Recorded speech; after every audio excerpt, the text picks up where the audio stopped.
This one essentially revolves around the murders of Biggie and Tupac, two of the biggest rap artists of the 90s and, well, of all time actually. But the thing about their murders is that to this day they remain unsolved. So you have two high-profile murders, and as far as I know, it's 20 years later and no one's been charged with anything. And well, this movie doesn't really change any of that either. And it doesn't really even focus that much on the investigations. What it does focus on is the detective who was assigned to the case of the Biggie murder, played by Johnny Depp by the way, and on his story and everything that he managed to uncover during that investigation. Because well, in case you're not aware of the details from before, I'm gonna try to keep it somewhat vague.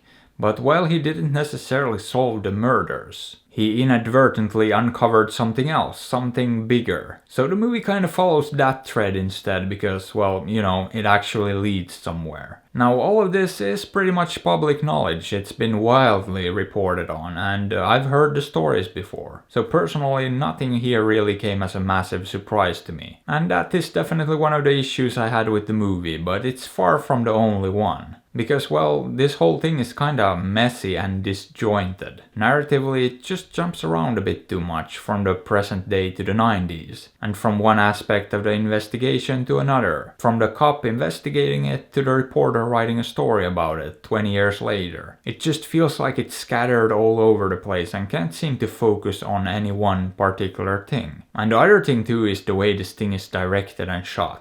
I really didn't like it, and I honestly wasn't expecting that to be an issue, because I've seen two movies by the director before and I've liked both of them. But this one, well, the direction and the way it's shot just feels as messy as the structure and the narrative. There's just a lot of shaky handheld stuff and the camera is uncomfortably close to the subjects. And then there's this constant slight zooming in and out that was just driving me nuts. I mean, the way this whole thing is put together was basically making me anxious. And not in a good way, after all, this is not the kind of movie that's supposed to do that. And yeah, overall, this movie's got some serious issues. Issues that not even great acting and a fascinating story could really make up for. That being said, it's not awful, it's not a complete disaster. Primarily exactly because of the acting and the fact that beneath it all, the story is actually really fascinating. And there is a really good movie in there somewhere, but the execution just wasn't good enough. Nothing really worked as well as it should have, and the whole thing just ended up being pretty underwhelming. Which is a shame, because I always enjoy watching Johnny Depp and Forest Whitaker. And there's some real talent in the supporting cast too, people I've seen in a lot of great stuff. People like Toby Huss and Shea Wigham, who are just as dependable as always. And I do think a story like this with a cast like this really deserves better execution. And part of that blame has to go to director Brad Furman. But I have a feeling a lot of the blame also has to go to Christian Contreras, who wrote the script.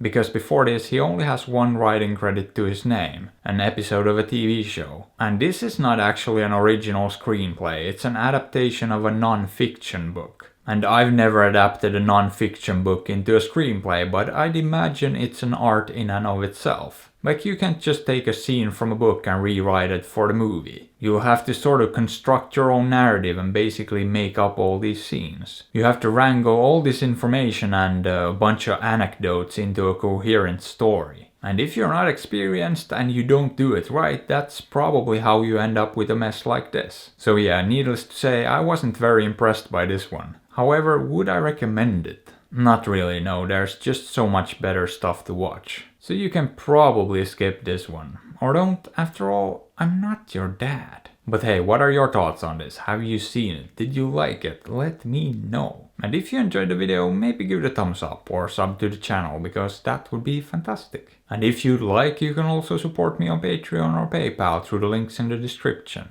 And as always, I appreciate you and thanks for watching.